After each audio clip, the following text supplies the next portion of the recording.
Hey everyone, welcome back to the channel. We're picking up right where we left off in Heavenly Demon Can't Live a Normal Life. If you missed the previous episode, just click here to catch up. Viscount Lawrence's office. A meeting was being held there for quite a while. What are the movements of the Barco family? I think they made a decision. According to recent information, the Barco family commissioned the Golden Bank to get a large loan.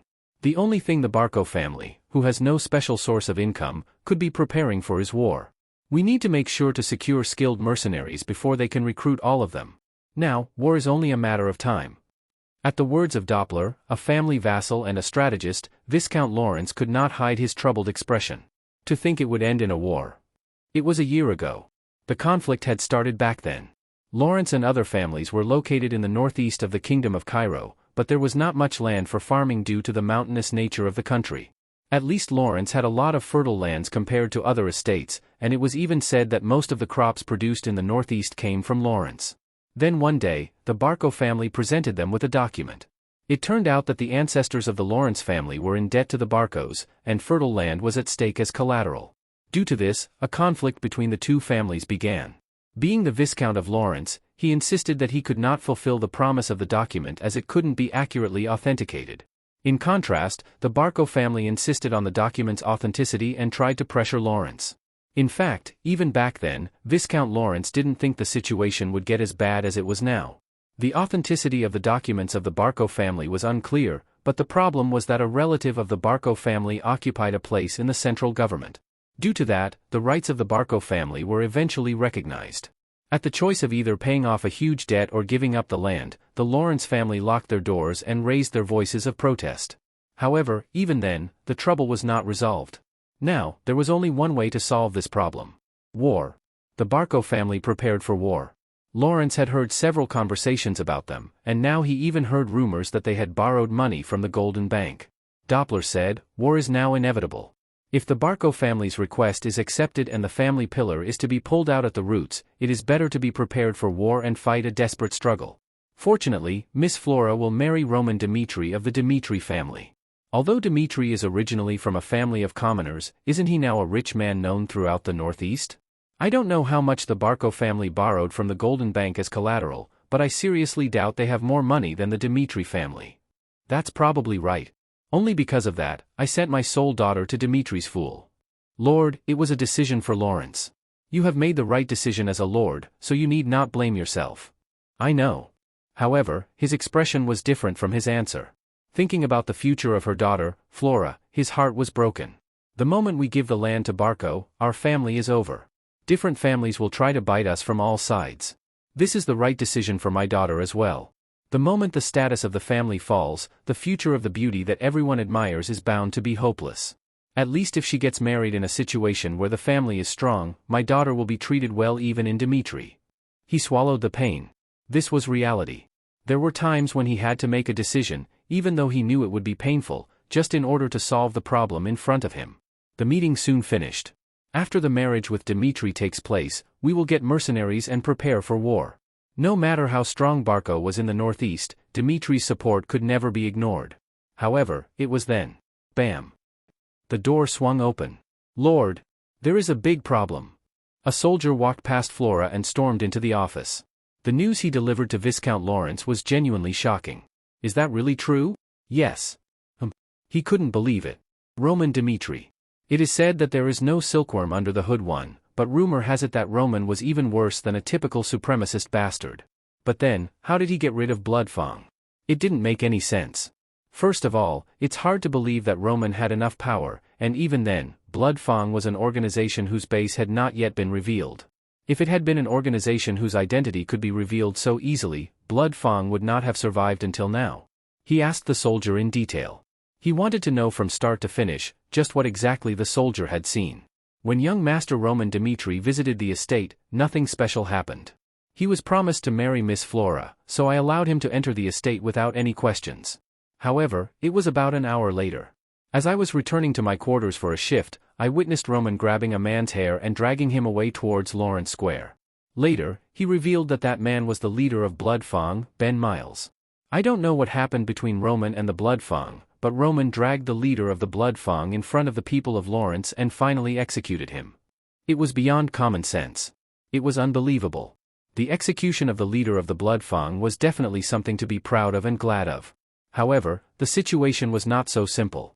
Even though Roman was Flora's fiancé, he acted hastily while dealing with Blood Fang on Lawrence's land.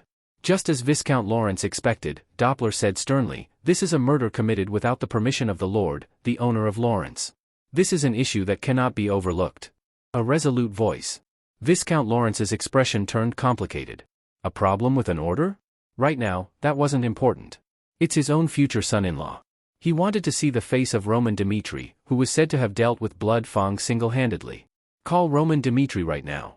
I will see him face to face and hear the circumstances of this incident. It wasn't long before Roman was brought in. Lawrence's guards were securing Roman's troops, so he showed up in the office as soon as he was called. Roman was not alone. Viscount Lawrence showed a sign of disappointment as he walked along with the Dmitri Knight's commander, Jonathan. As expected. This case was not a problem that an individual could solve. Judging by the fact that the commander of the Knights of Dmitri was following along, it seemed that Blood Fang had been dealt with his help. I, Roman Dmitri, greet Lord Viscount Lawrence. Forget the formalities. Explain to me in detail. Why the hell did you come all the way to Lawrence to do such a cruel thing? A sharp and straightforward question. Nevertheless, Roman's expression remained calm. There was no tremor in his voice, even when those around him were staring at him. To explain the situation, I need to go back a few days from now, to the beginning of the problem. The Blood Fang members were persecuting the innocent citizens of Dmitri, so I executed them on the spot. Then, Blood Fang eventually came after my life. I attacked them after luring them in on purpose and later decided that I couldn't leave them like this.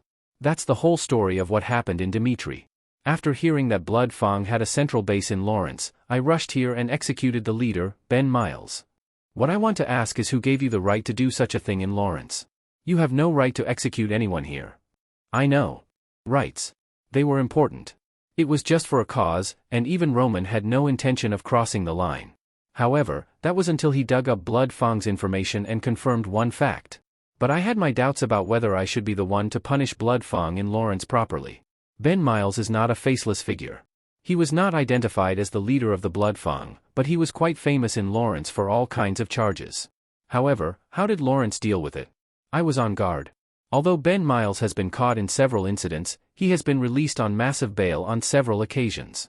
So I just made a decision. I didn't believe in Lawrence's method, so I had to do it my own way. How dare this guy? Young master.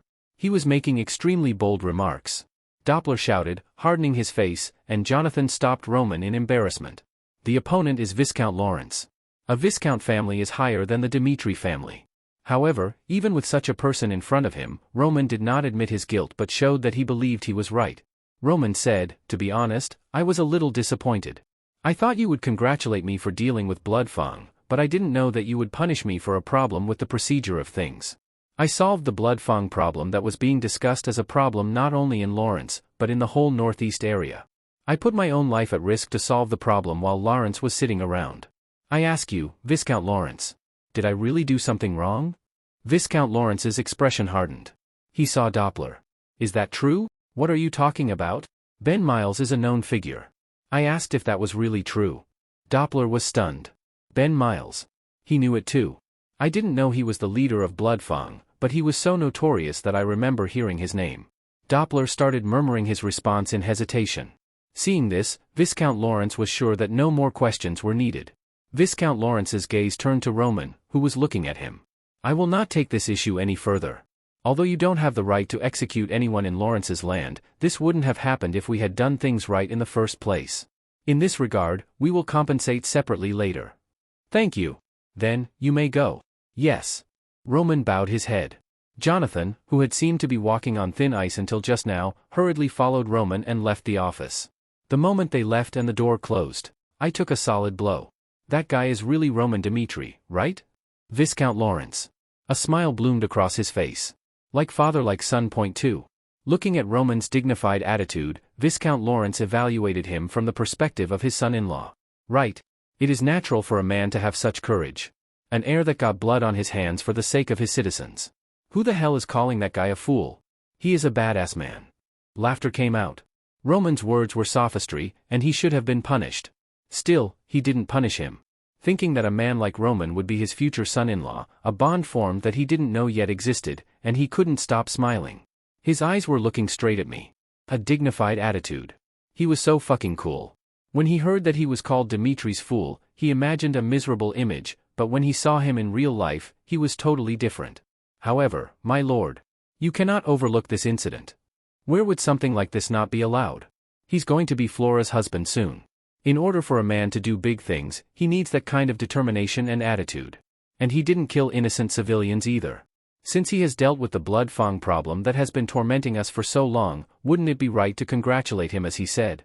However, let's overlook this situation. I'm in a good mood. Roman will be a great fit for Flora. He was excited. Earlier, an arranged marriage with Dmitri broke Viscount Lawrence's heart. But now, he was on cloud 9. Flora. He wanted to see his daughter. He wanted to tell her what a great man Roman was. Call Flora right now. However, he didn't know back then that the marriage of two families was, in fact, already over. We will finish this chapter here. Next chapter will be out soon, so stay tuned.